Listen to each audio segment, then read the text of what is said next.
Welcome to session 10, and this is where you're going to learn how to turn fans into customers with content marketing. And we're really getting on the home stretch here.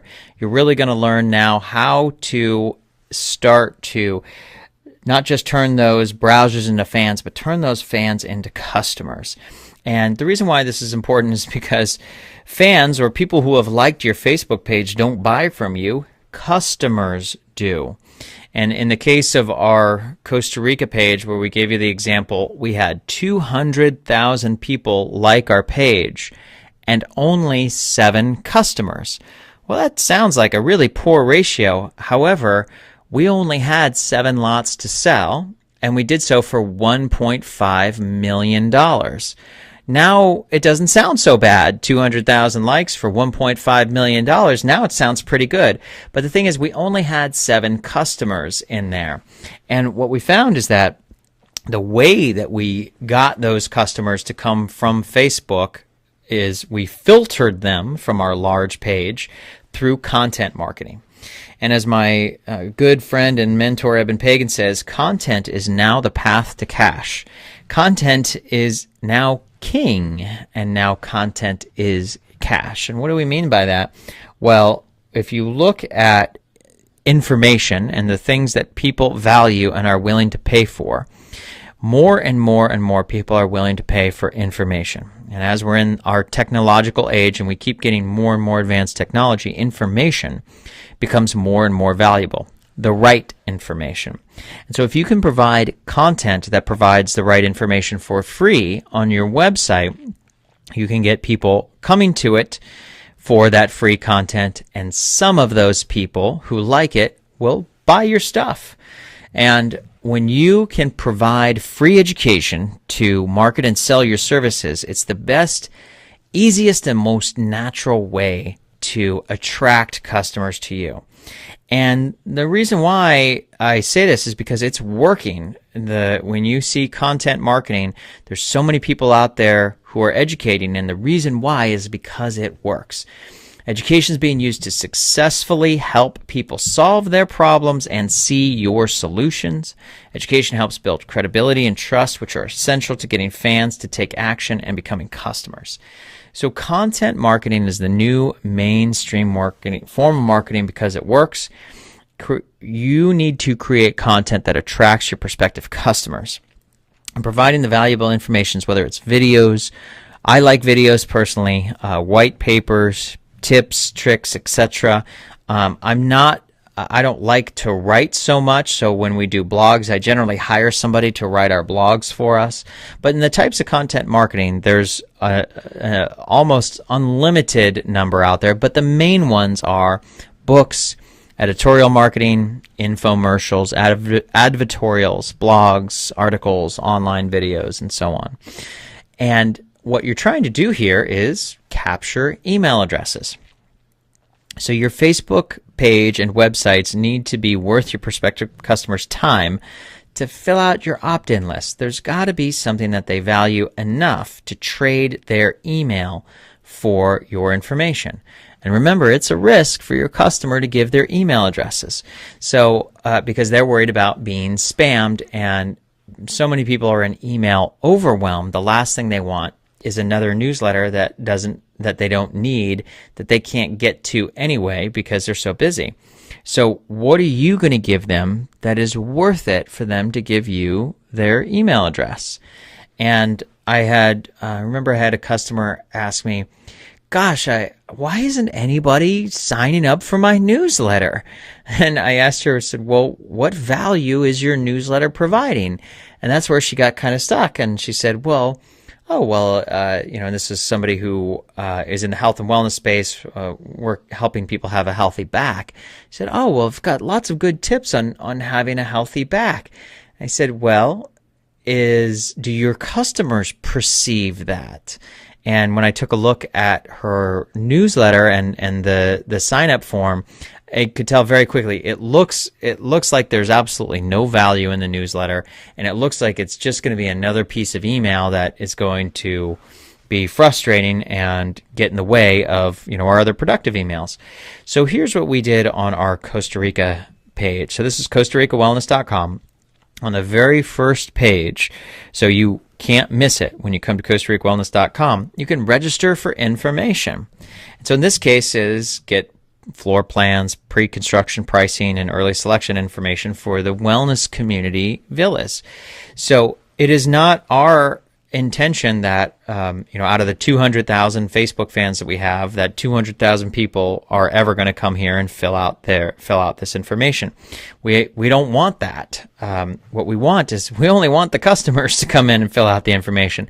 So we're filtering from a very, very large pool on our Facebook page the very few people who we know are going to buy in our community. So when we drive traffic to our website, we've got a great place for people to enter in their email addresses. And the only people who would do this are people who are actually interested in getting pre-construction pricing. So I don't want to talk to people who aren't interested in our community. Here's another example. So on on my Attract Customers Now page, right on the home page, it's big, it's bright, it's really, you can't miss it. It's above the fold. You can say enter in your name and valid working email to get the free marketing training video. So I have a little video, a 60-second video that tells you the benefits of signing up and watching the free video inside, and it's the only obligation is you put in your name and valid working email and you click the Get Instant Access button, and then you can watch the free 50-minute training in there to teach you how to grow your Facebook page. So here's another example. So on our yoga page, we run a daily photo contest. And in order for anybody, it's free to participate. There is no monetary prize, but what people get out of it is they get their photos on our wall. And when they get their photos on our wall, in order to submit their photo, they have to give their email address. So now this is a custom application, but there are many, many off-the-shelf Facebook applications that you can get that will do the exact same thing. One of the ones that I like, if your page has under 10,000 likes, is a website called WooBox, WOOBOX.com. It allows you to run contests, photo contests, and all sorts of promotions very inexpensively. I think it's like $20 a month. They price on number of likes. And once you get over 100,000 likes, it starts to become very expensive, which is why we can't use it. And it was cheaper for us to build our own application. But the point is that we're gathering email addresses from people who like yoga and people who like Costa Rica and probably want to do a yoga retreat in Costa Rica. And those are great prospective customers from us. And we're getting those email addresses right off of our Facebook page. So here's another example of on my Brett Gregory page, register for a free video training. So what is the value that I'm giving somebody in exchange for their email address? And again, this is right on our Facebook wall, on our Facebook page, and you could do this exact same thing for free with the 22 social application, or you can buy the pro version if you think you're going to get a lot of traffic, but they make it really easy to set up a Facebook page, put in a video that tells people the benefit of signing up. They put in their name and email and they click register now, and it takes them to the website to get the free information that you just promised that you would give them. So there's lots of different ways to do this, and you can do it very inexpensively or free. But the question for you is, what can you give away in exchange for an email address? And I recommend that you make an offer that is worth at least $100. And the number 100 comes because, again, it is a risk for people to give their email address, and so many people out there are offering to do so. Give us your email and we will give you something for free. But if the perceived value from your customers is approximately $100, then there is a very good chance that your customers will opt in and give you their email address. The other thing that you can offer, let's say you don't have a product, you don't have a white paper, you don't have something to download. Well, what do you have? Well, something that can be considerably value is your time. you can offer a half hour of your time for a free consultation. And if that doesn't make sense, you can create a free information product. You can do a free webinar. You can create a free white paper. There's a whole lot of things you can do for free. You can do a free interview series. You can have someone interview you for free. And it needs to be something that your community will value and your customers will value. So one of the great ways that I like to do this is in content marketing is to create an article stack. So what's an article stack? So it's the same concept of the photo album stack and the photo of the day stack. The whole point of the stack is that you're stacking the likes, whether it's on your Facebook page, on your photo album, or on your website. You're stacking the number of likes. And what that does for you is it gives you incredible authority. It gives you a high amount of credibility and trust when new prospective customers comes in. And when you get on your blog 1,000, 5,000, 10,000 likes, when a new person comes on and sees that, they're very, very likely to also click the like button. And that is the article stack.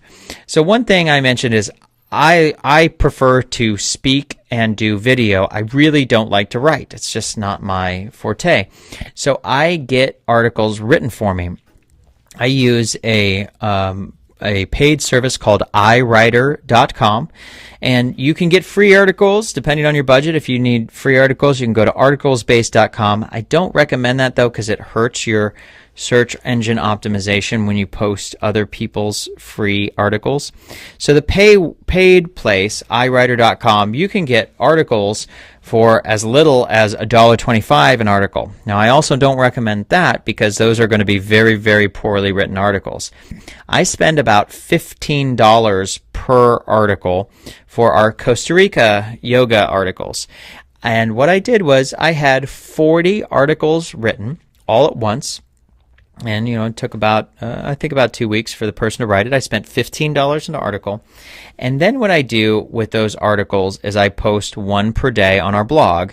So it takes 40 days to get through all of the articles, and then we start over again. And I'm never worried about people seeing the same blog twice, because 40 people or 40 blogs in 40 days is enough time that it looks like we always have fresh, new, original content.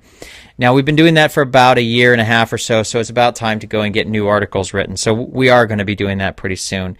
But the whole point here is if you don't want to create the content yourself, you can have somebody create it for you, and you can get very high quality content.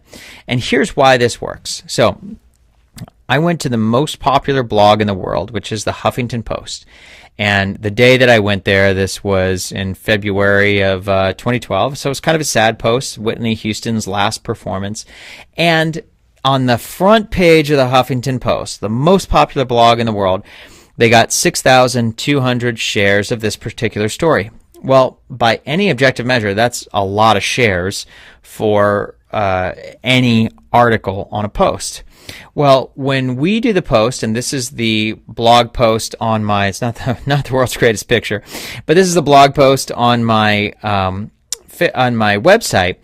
Do you want to learn how to attract customers now? And so you can see we have one like button at the top of our blog. So every time I do a video blog, and I do those once a week, last week's blog gets pushed down. So you can see this week's blog on the photo album stack. Check out Vanessa James. She named her inspirational photo album Mind Food, and how she was able to capitalize on that. But the whole point here is that there's only one like button counter at the top. And so we got 5,408 likes, but we didn't get it on this one post. We got it cumulatively on our last 10 posts. So here's another example.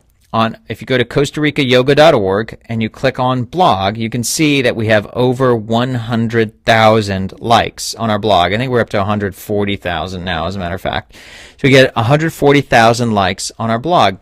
Well, again, this is the article stack. So I didn't write any of these articles. Once a day, we post a new article, and we post the URL onto our Facebook page, and that drives traffic to the website. So when people come here, they see, wow, there's 100,000 likes. They're very likely to click the like button, which makes their friends see it, and more people come to our page, our website, and some of those people sign up for a Costa Rica yoga retreat. Some of those people give us their emails, and some of us sign for a Costa Rica yoga retreat. So here's something you want to avoid. Don't make this mistake. And a lot of times people, when they put up their blog, your developer will automatically assume that you want a social media widget. And the social media widget will get you a Facebook like counter. And every new article you post will have its own unique like button counter, and they will always start with 0. Well, the problem is that's social proof working against you. It is social proof, and social proof is good when it works for you. It's also bad when it works against you, like this. If you have all of your blog posts and most of them have very few likes, that's social proof that you don't have a lot of traffic, you don't have a big audience, and you don't have a big authority. Versus, what you can do is, instead of just posting one like button for every blog, one like button per blog, just do one like button for the entire blog. So every time you post a new post, there's only one like button at the top of your blog. Well, how do you do that? Again, this is very easy for your developer, and if your developer can't do this, fire them and get a new developer. All you do is to turn your existing blog into an article stack, or create a new blog page. You want to use the Facebook developers page, so it's developers.facebook.com, and you want to get the likes plugin, and that you would put in the URL to like. So in this case, it's costaricayoga.org/article stack. You click get the code and give that code to your developer. So here's the exercise for you. Create an article stack on your blog. What information will your customers value most? Question number 2, where will your content come from? If you're not going to make it, who is going to make it? There's a lot of resources out there that if you don't want to make your own content, somebody can make it for you, and you can have very high quality content. What other industry professionals can you team up with and share content? There are a lot of people out there who are really great writers, or they're really great interviewers, or they would be great for you to interview them, and you can team up with them to deliver very high quality content to your customers. One of the things I do is I interview other marketing professionals on a regular basis, and we give that away for free, and it attracts new customers to us all the time. What about written content? Some of you may be great writers and you want to write your blogs yourself. For me, that's a very, very painful process. I do not like to write blogs. So I prefer to hire somebody to write my blogs for us. And again, I use iWriter.com, but you can use any service out there that works for you. So go ahead and answer these questions, and we will see you in section 11, where you will learn how to engage customers at point of sale with online chat.